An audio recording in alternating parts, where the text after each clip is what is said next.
What's up, everybody? I'm coming today with a little impression of Silent Hill. Actually, my review. I've finished it. This will be my final impressions, whether you need to play it or not.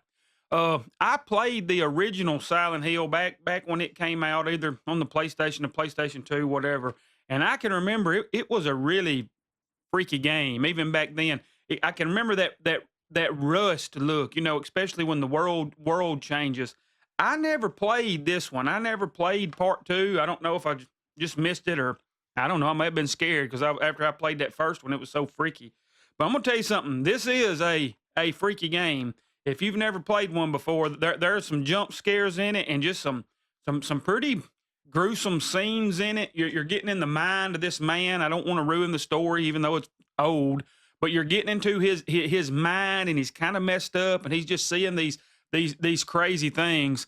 Uh, I loved it when I was in the town of Silent Hill. I don't know. It kind of reminded me of The Last of Us, when you're just going around and you're checking drawers. I love that survival, opening the cabinets and trying to find ammo and stems and all that type of stuff.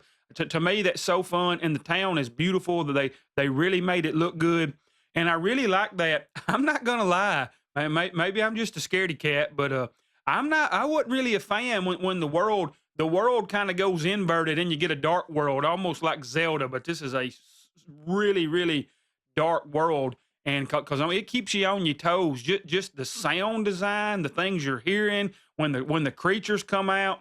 These little, the ones that get me the most, it's them little spider looking. It's just like inverted legs. It's got the legs going up and then the legs going down, and they're just moving. They're very stupid looking, but it's scary because you never know where they're at. They jump out from tables and around the corner. Those stupid things got me all the time. But it did keep me going. The main baddies, well, they weren't as bad. It's those jump scares that would get you. But you was always kind of wondering what's around the corner.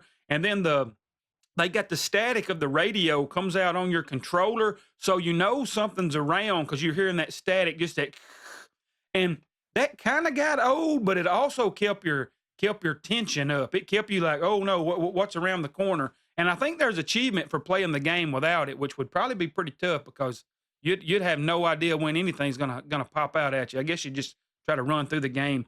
But it really does it as far as doing what it was created to do as a horror game. It does its job. There's multiple endings. The ending I got, I'm not gonna lie, it wasn't the best ending. I didn't really like the ending, but as you play through the game and you see what's happening, that's kind of how most horror games are. But there's different endings, so there's better ones and things like that. It's a pretty long game. I think I was at the 17-hour mark when it finished. That's one of the things I don't like. To get all them endings, you're gonna have to play it a whole lot. And I looked online. It's weird requirements to get all the different endings. It's just the luck of the draw what you're getting, because it ain't like an option you pick. It's just random stuff. Well, it ain't fully random, but you're gonna have to look it up to try to get what you want. And then there's some newer endings, I believe, on the hard mode. But I'm not gonna lie, I don't usually go back and replay the games. But as far where I think this game stands, I'm gonna put it somewhere. It's pretty 85 to a 90 is where I'm gonna put it. A little bit lower on some. I personally think it's a little bit too long. Y'all have heard me if you follow my other videos. I kind of like just a clean, more precise game. There's a little more wondering in this, but now I was searching for everything, going all over the place. So part of that can be accounted to me, just my ADD trying to find everything. But it did. By the end of it, I was kind of ready for it to be over. But I play a lot of games, so I'm trying to get ready for the next one. So that could be part of that. Some of you, that may not bother you at all. Some of the human designs, to me, for some reason, their heads are off. It's like they're in a big head mode. Especially one of the main characters. It's the girl Maria. Her head, to me, every time she's on the screen, it takes me out of the game because I don't know, her head's just too big. If them guys would go back and somehow scale the heads back just a little bit, I think they could fix it. It don't really matter on the monster designs because they're freaky and messed up anyways. But I do think I think it's Blooper Team. They need to work a little bit on their on their human scale when they're putting things together.